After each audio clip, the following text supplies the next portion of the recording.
Okay, now we're going to talk about difference and differential equations and how to get state models from them.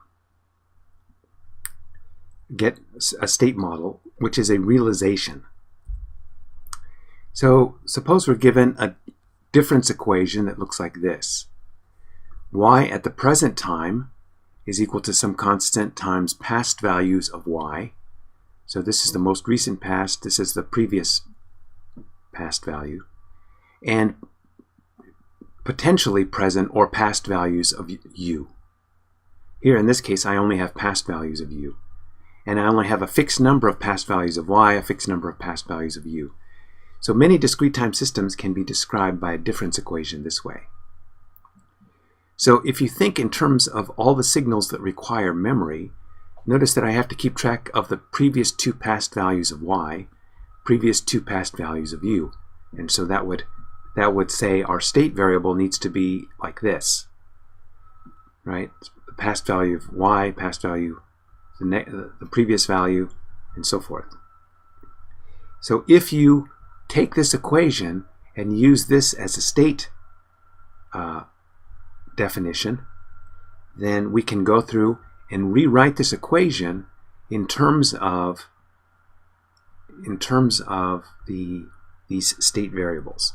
So notice that y, this first state variable, which is y at time n minus 1, so if we call this x1, x1 the next time through is going to be y at n.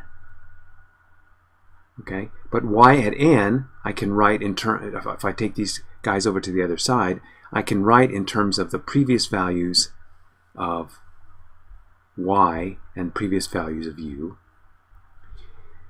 If I look at this variable, the next time, y at n minus 1, so that's the next time. But y of n minus 1 is this guy. That's a state variable. And so that's the equation that we get. Similarly, u at n minus 1 is the input u.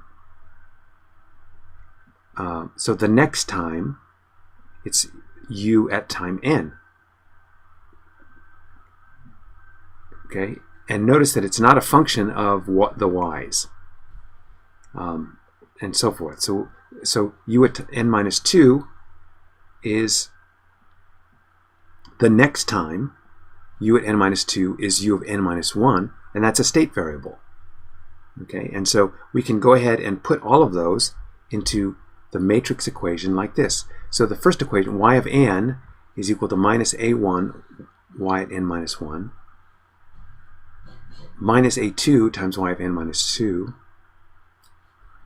plus b1 times u of n minus 1 plus b2 times u of n minus 2, and then u does not appear in that equation.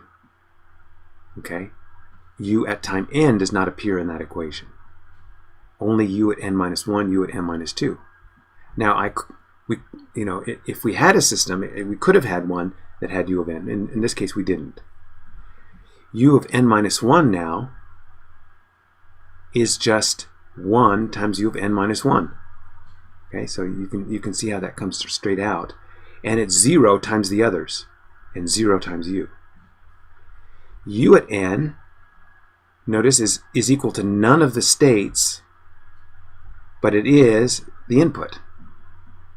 Okay, isn't that weird how the input could actually be a state at the next time? Well, there it is.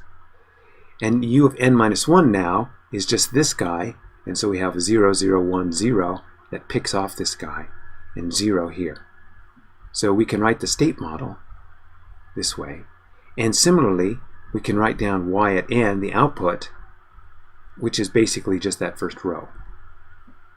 And so this gives us our A, B, C, and D matrices. So this now is a realization from the difference equation, but it's not a particularly good realization. Oh, what makes it good or not? Generally speaking, simpler is better. So this is actually a more complicated expression than it needs to be. So let's go over here. The same difference equation can have these states, y of n minus 1, u of n minus 1. Notice it doesn't have u of n minus 2. So when we do this, if we take y of n, which is y of n, we basically have rewritten the equation and advanced it. And so we get the coefficients appearing here. This, the next time around, is just this. This, the next time around, is 1 times u of n. And so we get a simpler, instead of a 4 by 4 matrix, we get a 3 by 3 matrix. And y of n, notice that y of n is one of the states itself. So remember, before we had y of n minus 1, y of n minus 2. Instead now, we've bumped them up 1, y of n minus 1. And instead of having n minus 1 and n minus 2, we only have n minus 1. And so we get a simpler state model this way. So that is simpler. And generally speaking, simpler is better. Now, can we go simpler? So we went from fourth order to third order system. Can we go to second order? It turns out we actually can if we define these states. Now, it's not at all obvious that you can define it this way, but I've defined it this way so that xn is yn and then minus a2 y of n minus 1 plus b2 u of n minus 1. And if we define the state this way, we can go through and show that it satisfies the state equation, which is clearly simpler than the other two realizations. So that is our state model for a second order state model.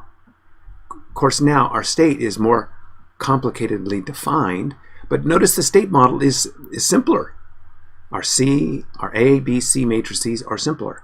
So even though our state was oddly defined, it actually led to a state model that is very simply defined. So we have that situation. So let's look at some properties of the realizations. Well, we've already seen for a given system, and that difference equation corresponds to a system.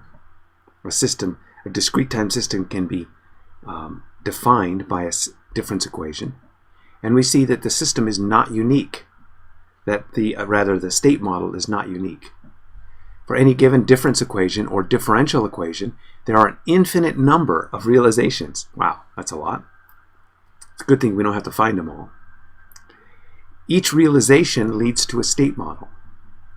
The order of the model itself is not unique. In general, there is always a minimum order model for the system. All linear time invariant state models can be realized using either unit delays in discrete time or integrators in continuous time as memory devices. So we have that. Now what about differential equations? Well, suppose we have this nth order differential equation. Y, the nth derivative, plus, well, basically a linear combination of y and its derivatives is equal to a linear combination of u and its derivatives.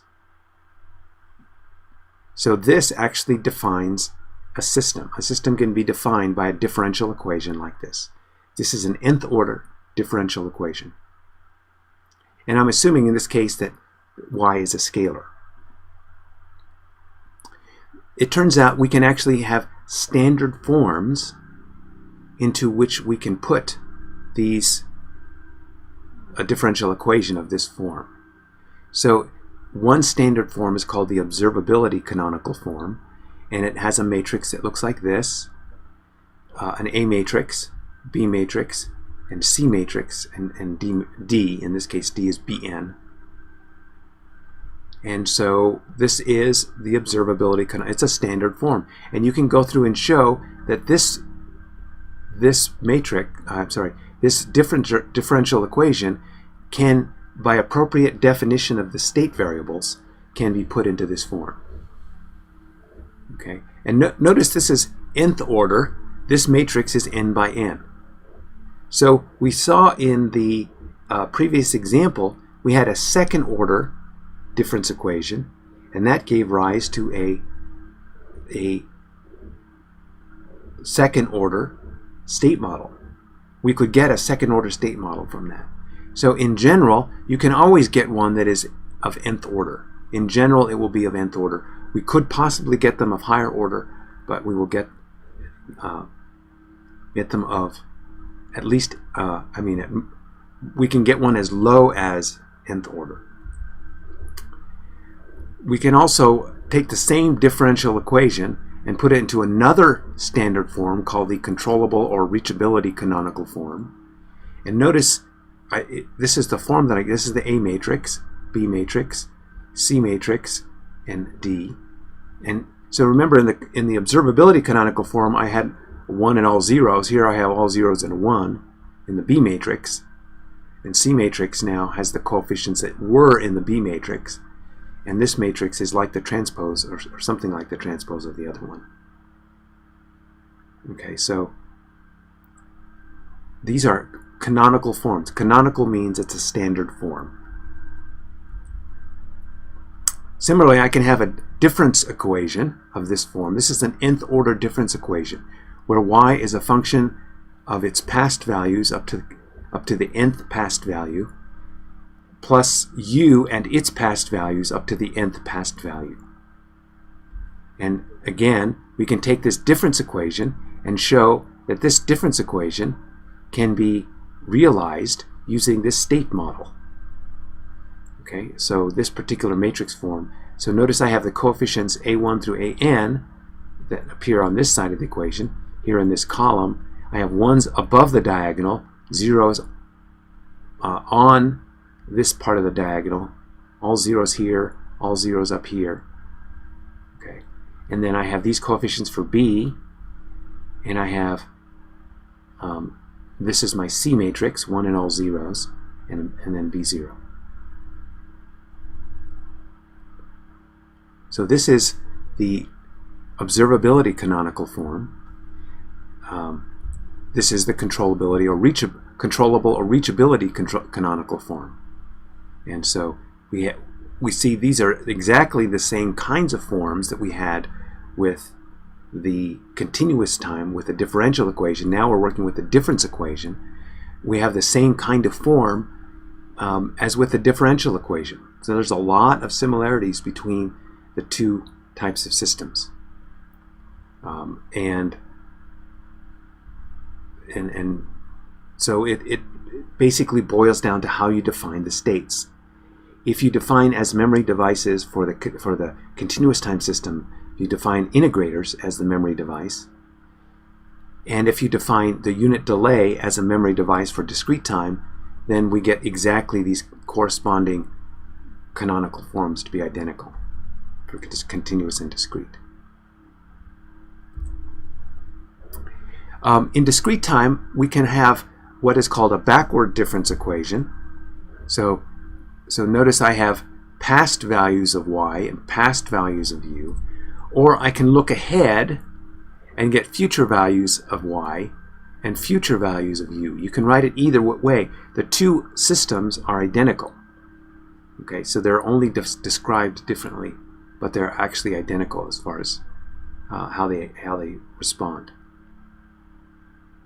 Again, it has the same canonical form, even though it is a different form of the difference equation.